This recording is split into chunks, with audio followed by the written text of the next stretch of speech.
எனக்கு அன்பானவர்களே, இதோ உங்கள் அற்புதம் நிகழ்ச்சியின் மூலமாய் உங்களை சந்திப்பது மிகுந்த மகிழ்ச்சி. விசேஷமாய் இந்த கிறிஸ்மஸ் நாட்களிலே ஆண்டவராகிய இயேசு கிறிஸ்துவின் பிறப்பு, அவருடைய வாழ்க்கையின் மூலமாக எவ்வளோ பெரிய ஒரு சந்தோஷம், எவ்வளோ பெரிய ஒரு ஆசீர்வாதம். போன செய்தியில் நம்ம பார்த்தோம், எல்லா ஜனங்களுக்கும் மிகுந்த சந்தோஷத்தை உண்டாக்கும் நற்செய்தி, நல்ல செய்தியை தூதன் மேய்ப்பர்களுக்கு அறிவித்தார். அதுதான் ஆண்டவருடைய பிறப்பினால் உண்டாகிற சந்தோஷம். ஏனென்றால் அவர் பயத்தை போக்கும்படியாக இந்த உலகத்தில் நமக்காக வந்தார். இரட்சகர் என்கிற வார்த்தையினுடைய அர்த்தத்தை நம்ம பார்த்தோம். காப்பாற்றுகிறவர், பாவத்திலிருந்து விடுவிக்கிறவர், சுகம் தருகிறவர், ஆசீர்வதிக்கிறவர், சமாதானம் தருகிறவர் என்றெல்லாம் பார்த்தோம். இன்றைக்கும் கூட ஆண்டவராகிய இயேசுவின் பிறப்பிலிருந்து இன்னொரு பெரிய நன்மையை நாம் பார்க்க போகிறோம். நிச்சயமாக இது உங்களுக்கு பிரயோஜனமாக இருக்கும் என்று நம்புகிறேன். தொடர்ந்து பாருங்கள். மத்தேயு எழுதின சுவிசேஷம் 2ஆம் அதிகாரத்தில் முதல் 2 வசனம் அப்படியா சொல்லுது. ஏரோது ராஜாவின் நாட்களில் யூதேயாவில் உள்ள பெத்லகேமிலே இயேசு பிறந்தபோது கிழக்கிலிருந்து சாஸ்திரிகள் எருசலேமுக்கு வந்து, யூதருக்கு ராஜாவாக பிறந்திருக்கிறவர் எங்கே? கிழக்கிலே அவருடைய நட்சத்திரத்தை கண்டு அவரை பணிந்து கொள்ள வந்தோம் என்றார்கள். இந்த இடத்துல கிழக்கு என்று சொல்லும் பொழுது அது பாபிலோன் தேசத்தை குறிக்கிறது. அந்த இடத்துலேருந்து சில சாஸ்திரிகள் வந்தாங்களாம். சாஸ்திரிகள் அப்படின்னு சொல்லும்போது அவர்கள் ஞானிகள், அவர்கள் ஆராய்ச்சி செய்கிறவர்கள். குறிப்பாக இந்த சாஸ்திரிகள் எப்படிப்பட்டவங்கன்னா, அவங்க சொல்கிறத வச்சு நம்ம புரிஞ்சுக்கலாம். வான காரியங்கள், அதாவது வானவியல், அஸ்ட்ரானமி, வானத்தில் இருக்கிற சூரியன், சந்திரன், நட்சத்திரங்கள், கோள்கள், இவைகளை குறித்து ஆராய்ச்சி செய்கிறவர்கள் மாத்திரமல்ல, இவைகளுடைய பிரதிபலிப்பாய் பூமியில் உண்டாகிற மாற்றங்கள், அதை குறித்து அவர்கள் ஆராய்ச்சி செய்கிற மக்கள்.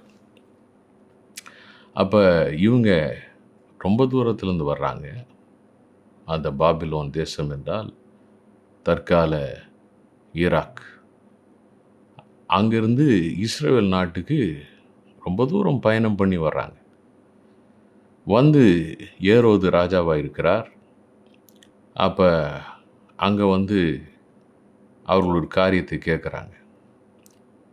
யூதருக்கு ராஜாவாய் பிறந்திருக்கிறவர் எங்கே என்று கேட்குறாங்க. எப்படி அப்படி ஒரு எண்ணம் அவங்களுக்கு வந்துச்சு என்று பார்த்தால், இந்த பாபிலோனில் தான் யூதா சிறையிருப்பில் 70 வருஷம் இருந்தாங்க. அப்போ அங்கே கர்த்தர் தானியேலை ஒரு பெரிய தலைவனாக, அவரை அந்த சக்கரவர்த்திக்கு அடுத்த ஸ்தானத்தில் உயர்த்துறார். அதற்கு காரணம் தானியேலுக்குள்ளார இருந்த ஞானம். அவருக்குள்ள விசேஷித்த ஆவி இருந்தது. அந்த ஞானத்தை பார்த்து அந்த ராஜா ஆச்சரியப்படுறார். ஒரு ராஜா மாத்திரம் இல்லை, பல சாம்ராஜ்யங்கள் மாறின போதும் பல சக்கரவர்த்திகளுக்கு கீழே அவர் இன்னும் ஒரு முக்கியமான ஸ்தானத்தில், ஒரு பிரதம மந்திரி அப்படின்னு சொல்லலாம், அந்த ஸ்தானத்தில் இருக்கிறார். அப்போ அந்த யூதா தேசம் சிறையிருப்பு 70 வருஷங்கள் முடியும் போது அவர்கள் தேவனுடைய தீர்க்க தரிசனத்தின்படியாக தங்கள் சொந்த தேசத்துக்கு திரும்பினாங்க. ஆனால் இந்த காலங்களிலே தானியேல் அநேக தீர்க்க தரிசனங்களை அவர் உரைக்கிறார்.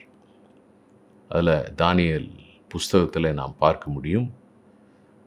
மேசியா என்கிற யூதர்கள் காத்திருக்கிற அந்த ராஜா, அந்த இரட்சகர், அவர் இந்த பூமிக்கு வருவார் என்பதை குறித்து அவர் தீர்க்க தரிசனம் உரைக்கிறார்.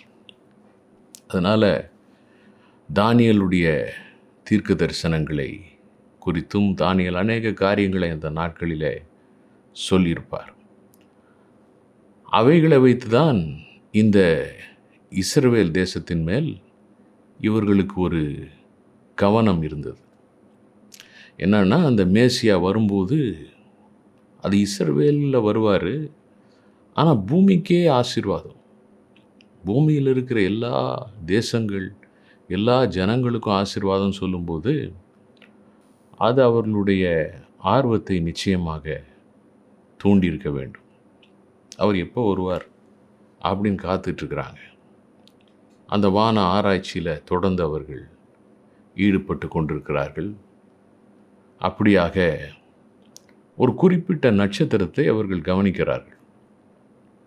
இதெல்லாம் அவங்க அங்கே இருக்கும்போதே நடக்குது.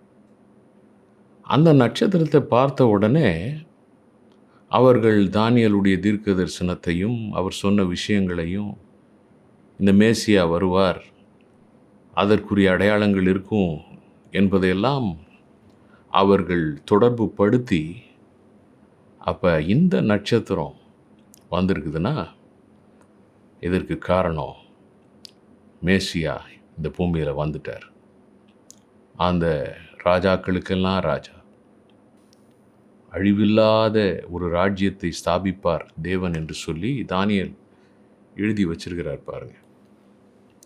கையினால் பெயர்க்கப்படாத ஒரு கல் வரும், அதாவது இயேசு கிறிஸ்து கன்னியின் வயிற்றில் பிறப்பார் என்பதற்கு அது ஒரு விளக்கமாக இருக்கிறது. இதெல்லாம் தானியேல் எழுதி வச்சிருக்கிறத வச்சு அவங்க இந்த நட்சத்திரத்தை பார்த்த உடனே இந்த ராஜாவை பணிந்து கொள்ளணும், அவரை பார்க்கணும், அவர் மூலமாக உலகத்துக்கே ஆசீர்வாதம் அப்படின்னு சொல்லிட்டு வேகமாய் இஸ்ரவேல் நாட்டிற்கு பயணம் செய்து வந்து சேருகிறார்கள்.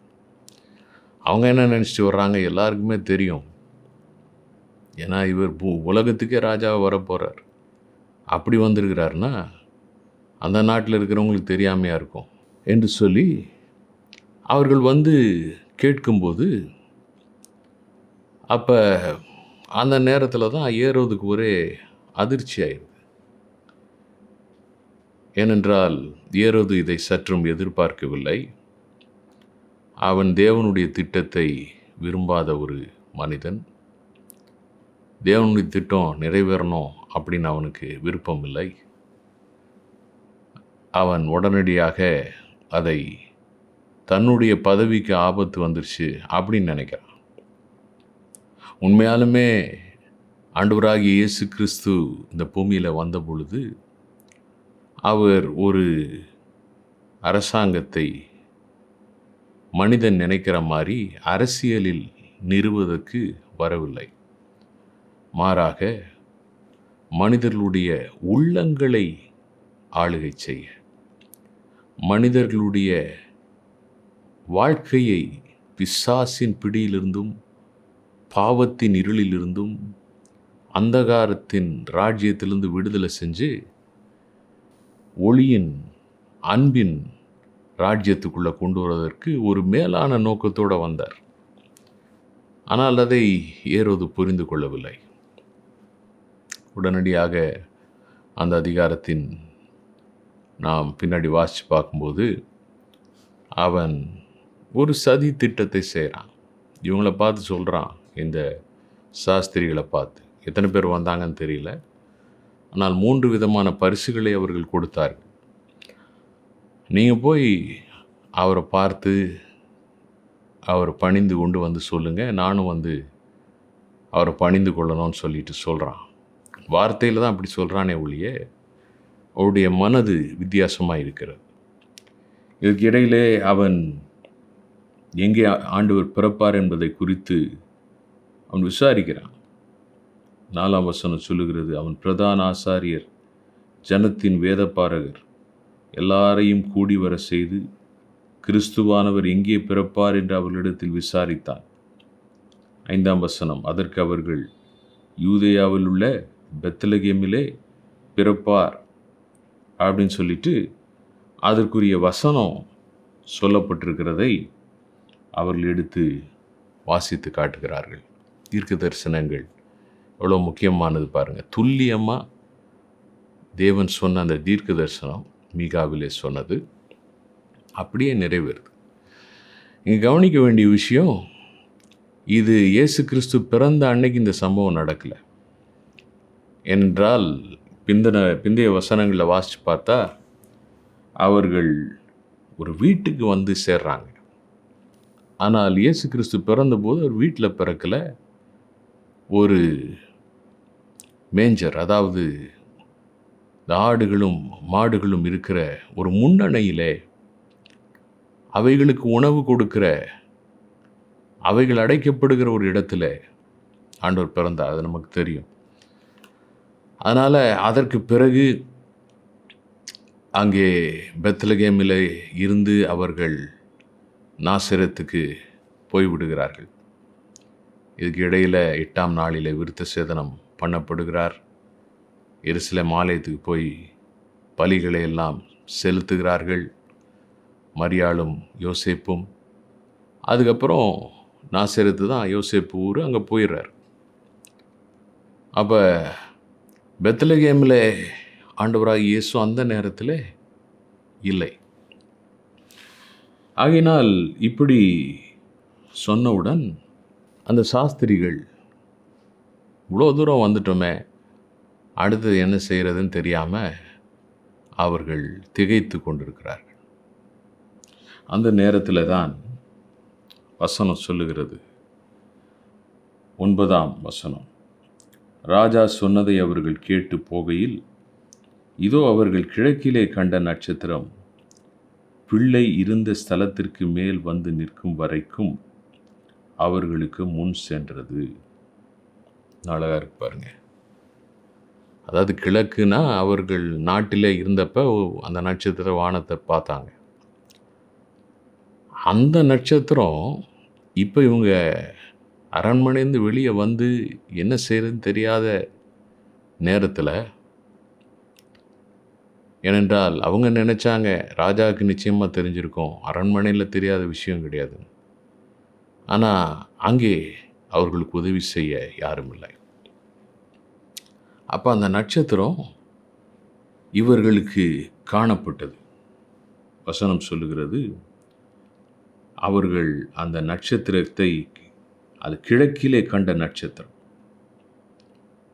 பிள்ளை இருந்த ஸ்தலத்திற்கு மேல் வந்து நிற்கும் வரைக்கும் அவர்களுக்கு முன் சென்றது. அடுத்த வசனம் சொல்லுது, அவர்கள் அந்த நட்சத்திரத்தை கண்டபோது மிகுந்த ஆனந்த சந்தோஷம் அடைந்தார்கள். அப்போ திரும்ப அந்த நட்சத்திரம் அவங்களுக்கு காணப்படுகிறது. அதுதான் அவங்க சொந்த நாட்டில் பார்த்தாங்க. அதுக்கப்புறம் இப்போ அந்த நட்சத்திரம் மீண்டும் அவர்களுக்கு காணப்படுகிறது, அவர்களை வழி நடத்துகிறது. அப்போ அந்த நட்சத்திரம் அசைந்து செல்லுகிறது, இவர்கள் அதற்கு பின் செல்லுகிறார்கள். இது நினைக்கிறதற்கு மிகவும் ஆச்சரியமான காரியமாக இருக்கிறது. நமக்கு தெரியும், நட்சத்திரன்றது அது நம்ம வீட்டில் வாழை மரம் உயரத்துலேயோ தென்னை மரம் உயரத்துலேயோ இருக்காது, அது எங்கேயோ இருக்கும். ஆனால் அவர்களுக்கு இயற்கைக்கு அப்பாற்பட்ட விதத்தில் அந்த நட்சத்திரத்தில் இருந்து வந்த ஒளி இவர்களை ஒவ்வொரு அடி நடந்து செல்ல, ஒவ்வொரு தெருவாய் கடந்து செல்ல, எருசலேம்லேருந்து இப்போ இயேசு கிறிஸ்து அந்த நாட்களிலே நாசரேத் ஊரில் தான் இருந்திருக்கணும்.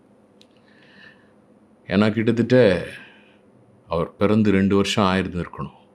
எதை வைத்து சொல்லுகிறேன் என்றால், அங்கே அவர்கள் கிறிஸ்துவை பார்த்து திரும்பி வரல. ஏன்னா ஒரு தூதன் அவர்களை எச்சரித்தான். அவங்க போயிட்டாங்க. அப்போ அந்த நேரத்தில் ஏரோது கோபப்பட்டு 16ஆம் வசனத்தில் 2 வயதுக்கு உட்பட்ட எல்லா ஆண் பிள்ளைகளையும் கொலை செய்தான். ஏன்னா அந்த ஒரு கணக்கு அவன் போடுறான். சாஸ்திரிகளிடத்தில் அவன் ஒரு நேரத்தை விசாரிக்கிறான், எப்போ அந்த நட்சத்திரத்தை முதல் பார்த்தாங்கன்னு சொல்லிட்டு. அப்போ அந்த கணக்கெல்லாம் வச்சு பார்க்கும்போது ஆண்டவருக்கு எப்படியும் 2 வயசுக்குள்ளார இருந்திருக்கும். அப்போ 2 வருஷம் ஆயிடுச்சு. அப்போ பெத்லகேமை விட்டு அவங்க நாசரேத்துக்கு போயிட்டாங்க. அப்போ எருசலேம்லேருந்து இவங்க புறப்பட்டு நாசரேத்துக்கு போய் சேர்ற வரைக்கும் அது சற்று தொலைவான தூரம்தான். பெத்லகேம் ரொம்ப பக்கம், ஆனால் நாசரேத்து சற்று தொலைவான தூரம். அவ்வளோ தூரம் ஆச்சரியமான விதத்தில் அந்த நட்சத்திரம் இவர்களை அழைத்து சென்று அந்த ஊருக்குள்ளார கூட்டு போது, இடையில் இருக்கிற நெடுஞ்சாலைகளில் எல்லாம் அழைத்து செல்கிறது. அப்புறம் பல ஊர்களை கடந்து அவர்கள் அந்த ஊருக்கு வந்து, பல தெருக்களை கடந்து அந்த தெருவுக்கு வந்து, சரியாக இயேசு கிறிஸ்து இருக்கிற அந்த வீட்டிற்கு வந்து சேர்றாங்க. அப்போ ரொம்ப சந்தோஷத்தோடு அவங்க வர்றாங்க. 11ஆம் வசனம் சொல்லுகிறது, அவர்கள் அந்த வீட்டுக்குள் பிரவேசித்து, அந்த நட்சத்திரம் கரெக்டாக அந்த வீட்டுக்கு வந்தது. அந்த வீட்டுக்குள்ளார போகிறாங்க.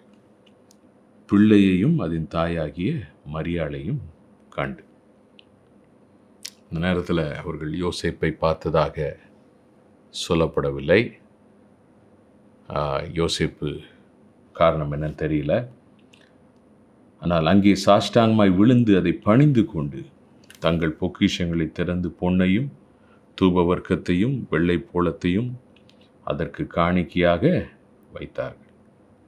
அப்போ அந்த மேசியாவுக்கு, அந்த ராஜாதி ராஜாவுக்கு அவர்கள் காணிக்கையாக காரியங்களை கொடுத்தார்கள். இதில் நாம் கற்றுக்கொள்ளுகிற ஒரு அற்புதமான காரியம் என்னென்று பார்க்கும்போது, அந்த நட்சத்திரம் அவர்களுக்கு வழிகாட்டினது. ஆண்டவராகிய இயேசு இந்த பூமியிலே வந்ததற்குரிய காரணம் யோவான் 14ஆம் அதிகாரம் 6ஆம் வசனத்தை, அதற்கு இயேசு, நானே வழியும் சத்தியமும் ஜீவனுமாயிருக்கிறேன், என்னாலே அல்லாமல் ஒருவனும் பிதாவினிடத்தில் வரான். அப்போ இயேசு கிறிஸ்து பூமியில் வந்ததற்கு காரணம் வழி காட்டும்படியாக வந்தார். இன்றைக்கி உலகத்தில் பல பிரச்சனைகள், போராட்டங்கள், கஷ்டங்கள், சூழ்நிலைகளில் மனிதர்கள் மாட்டிக்கொள்ளும்போது வழி தெரியாமல் திகைக்கிறார்கள். எப்படி இதிலேருந்து மீண்டு வர்றது தெரியலையே, எனக்கு யாராவது வழி காட்டுவாங்களா, வழி சொல்லுவாங்களா? பல நேரத்தில் மனிதர்களை நம்பி போகிறார்கள். ஆனால் அந்த மனிதர்கள் அவர்களை ஏமாற்றி விடும்போது அது மிகவும் வேதனையான ஒரு காரியமாக இருக்கிறது. சில நேரத்தில் மனிதன் தன்னுடைய சொந்த எண்ணத்தை நம்பி, நான் நினைக்கிற பாதை கரெக்டு தான், இதில் நான் போகிறேன் அப்படின்னு போகும்போது மனிதன் பிரச்சனைகளில் சிக்கிக்கொள்கிறான். அதை நாம் பார்க்கிறோம். அதனால்தான் நீதிமொழிகள் 3ஆம் அதிகாரத்தில் 5-6 வசனங்களை பார்க்கும்போது, உன் சுய புத்தியின் மேல் நீ சாய்ந்து அந்த வழியில் போகாதன்னு ஆண்டவர் சொல்கிறார். அவர் நம்மை வழி நடத்த விரும்புகிறார். லூக்கா 15ஆம் அதிகாரத்தில் ஒரு மனுஷனுக்கு 100 ஆடுகள் இருந்துச்சான். ஒரு ஆடு தொலைஞ்சு போயிடுது. ஏன் தொலைஞ்சு போயிடுது? தன்னுடைய சொந்த வழியிலே அது போகிறது. அப்போ அது மாட்டிக்கொள்ளுகிறது, சிக்கிக்கொள்ளுகிறது. எஸ்ஏ 53:6ஆம் வசனத்தில் பார்க்குறோம், நாம் எல்லாரும் ஆடுகளைப் போல வழி தப்பி திரிந்து அவனவன் தன் தன் வழியிலே போனோம், கர்த்தரோ நம் எல்லாருடைய அக்கிரமத்தையும் அவர் மேல், அதாவது இயேசுவின் மேல் விழப்பண்ணினார். என்ன வார்த்தை பாருங்கள். அப்போ மனுஷன் தன் சொந்த வழியில் போகிறான், தொலைஞ்சு போகிறான், கஷ்டப்படுறான், பாடுபடுறான், பிரச்சனையில் மாட்டிக்கிறான். இன்னும் பாவ வழியில் போய் அந்த பாவத்தினால் உண்டாகிற விளைவுகளை சந்திக்கிறான். அது என்ன செய்யுதுன்னே தெரியாமல் திகைக்கும்போது அந்த நம்முடைய சொந்த வழியிலே போகிற அந்த பாவத்தினுடைய தண்டனை அத்தனையும் பிதாவானவர் இயேசுவின் மேல் விழப்பண்ணினார். இயேசு இந்த பூமியில் வந்து வழிகாட்டினார்னா சும்மா அப்படி கையை காமிச்சு போங்கப்பா அப்படி சொல்லலை. அவர் ஒரு வாழ்க்கையை வாழ்ந்து காட்டினார். அது மாத்திரமல்ல, மனுஷனுடைய பாவத்துக்குரிய தண்டனையை அவரே ஏற்றுக்கிட்டு அந்த மனிதன் தன் சொந்த பாதையிலே போனதனால் உண்டான அவ்வளோ விளைவு, எல்லா பாவத்தையும் ஏற்றுக்கிட்டாரு, எல்லா வியாதியும் ஏற்றுக்கிட்டாரு, எல்லாருடைய சாபத்தையும் ஏற்றுக்கிட்டாரு. அவர் சாபமானார், அவர் பாவமானார் என்றெல்லாம் வேதம் சொல்லுகிறது. ஆகையினால் வழியை எப்படி உண்டு பண்ணுறான்னு பார்க்கும்போது அந்த ஒரு ஆடு தொலைஞ்சு போயிடுச்சுன்னு லூக்கா 15 சொல்லுது இல்லையா, அந்த ஆடை தேடி போகிறார். அப்போ அது தேவையில்லாத பாதையெல்லாம் போயிருக்கும், தன்னிச்சையாக போயிருக்கும், ஆசையில் போயிருக்கும், ஆபத்தான பாதையில் போயிருக்கும். அதிலெல்லாம் இவர் போகிறார். ஏன்னா அது போனதுனால அதை காப்பாற்றணுன்றதுக்காக போய் அப்போ கல் குத்திருக்கோம், முள் குத்திருக்கோம், எவ்வளோ காரியங்கள் இருந்திருக்கும். அந்த தன்னாலே வழி கண்டுபிடிக்க முடியாமல் சிக்கி கொண்டிருந்த அந்த ஆடை எடுத்து வசனம் சொல்லுது தன் தோளின் மேலே போட்டு கண்டுபிடிக்கிற வரைக்கும் தேடி திரியிறாரு. அப்படிதான் வசனம் சொல்லுது. அப்புறம் தோள்களில் போட்டுக்கிறார். சந்தோஷமா சரியான பாதைக்கு கொண்டு வர்றார். மற்ற 99 ஆடுகள் இருக்கிற இடத்துக்கு கொண்டு வர்றார். அப்போ வழி காட்டினார் மாத்திரமல்ல, அந்த ஆடை தோள் மேலே போட்டுட்டு வர்றாருன்னா அவரே வழியாய் இருக்கிறார். அவரை நம்ம விசுவாசிக்கும் போது, ஏற்றுக்கொள்ளும் போது நம்முடைய வாழ்க்கையில் அவர் நமக்கு வழியை காட்டுகிறவர் மாத்திரமல்ல, வழியாய் இருக்கிறவர். எப்படி இந்த சாஸ்திரிகள் சரியான இடத்துக்கு வந்து சேர்ந்தாங்களோ அது மாதிரி நிச்சயமாய் அவரை விசுவாசிக்கிற ஒவ்வொரு வாழ்க்கையிலும் அவர் வழியை காட்டி வழியாய் இருந்து நான் சொல்கிறார். எஸ்யா 43 அதிகாரத்தில் நாம் வாசிக்கிறோம். அவர் எப்படிப்பட்ட அற்புதத்தை செய்கிறார் பாருங்க. 19 வசனம், இதோ நான் புதிய காரியத்தை செய்கிறேன், இப்பொழுதே அது தோன்றும், நீங்கள் அதை அறியீர்களா? நான் வனாந்திரத்திலே வழியையும் அவாந்திர வெளியில் ஆறுகளையும் உண்டாக்குவேன். அப்போ பாலைவனம்னா எல்லா இடமும் ஒரே மாதிரி இருக்கும். அப்போ அங்கே போனால் மாட்டிப்பாங்க, வழி தெரியாது. உன் வாழ்க்கையில் அப்பேற்பட்ட சூழ்நிலை இருந்தும் நான் என்ன செய்வேன்? வழி காட்டுவேன், வழியை உண்டாக்குவேன். முந்தினதை நினைக்காத அப்படின்னு ஆண்டவர் சொல்கிறார். இன்றைக்கி ஒருவேளை அப்படிப்பட்ட சூழ்நிலை நீங்கள் இருந்தாலும் இந்த கிறிஸ்மஸில் ஆண்டவர் உங்களுக்கு வழி காட்டுறேன்னு சொல்கிறார். அவரை நம்பி இந்த நேரத்தில் ஒப்பு கொடுப்பீங்களா? நிச்சயமாய் உங்களுக்கு வழியை காட்டுவார். அவரே வழியாக இருக்கிறார். ஜெபிக்கலாம். நேசிக்கிற அன்பின் பிதாவே, உம்முடைய வார்த்தைகளை நாங்கள் தியானிக்க கொடுத்து கிருபைக்காய் ஸ்தோத்திரம். ஆண்டவரே, இந்த உலகத்திலே நீர் வழியாய் வந்தீர். எங்களுக்கு ஆண்டவரே வழி காட்டும்படியாக எங்களுக்காக நீர் பலியானீர். எங்கள் பாவங்கள், சாபங்கள், நோய்கள் எல்லாவற்றையும் சுமந்து நீர் பலியாக மாறி ஆண்டவரே எங்களுக்கு வழி காட்டியிருக்கிறீரே. இந்த நேரத்தில் வழி இல்லை என்கிற சூழ்நிலையில் உம்மை நோக்கி பார்க்கிற ஒவ்வொருவருக்கும் நீர் வழியாக கடந்து வாரும். அன்றைக்கு எப்படி அந்த நட்சத்திரம் இந்த சாஸ்திரிகளை சரியான இடத்துல கொண்டு வந்து விட்டதோ, அதுபோல நீரே எங்கள் நம்பிக்கை நட்சத்திரமாக இருக்கிறீர். விடிவெள்ளி நட்சத்திரமாயிருக்கிறீர். உம்மை நோக்கி பார்க்கிற ஒவ்வொருவருக்கும் வழிகாட்டும். வியாதியிலிருந்து விடுதலை உண்டாகட்டும். ஆண்டவரே, கடன் பிரச்சனைகளிலிருந்து விடுதலை உண்டாகட்டும். குடும்ப பிரச்சனைகளிலிருந்து விடுதலை உண்டாகட்டும். ஒரு வழியை காட்டி உடைய பிள்ளைகளை ஆசீர்வதியும். விசேஷமாய் பாவத்திலிருந்து விடுதலையை தந்து அவர்களை ரட்சிப்பினால ஆசீர்வதியும். நீ செய்கிறதுக்காய் நன்றி. இயேசுவின் நாமத்தில் ஆமென். ஆண்டவர் உங்களை ஆசீர்வதிப்பாராக.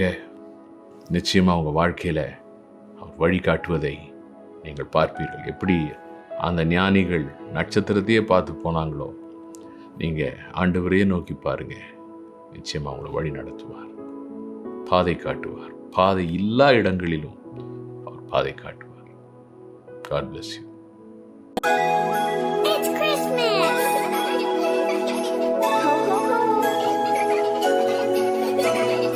Merry, Merry Christmas. Wishing you a happy day. Merry, Merry Christmas. Wishing you a happy day. Merry, Merry Christmas. Wishing you a happy day. Sleigh bells are ringing on this day. Smiling, laughing as we play. Reindeer are dancing in the snow. Jumping, bumping, here we go. Merry, Merry Christmas. Wishing you a happy day. Merry, Merry Christmas. Wishing you a happy day.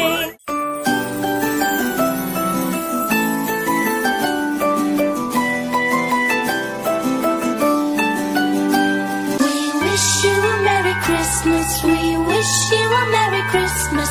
We wish you a Merry Christmas and a Happy New Year. We wish you a Merry Christmas. We wish you a Merry Christmas. We wish you a Merry Christmas and a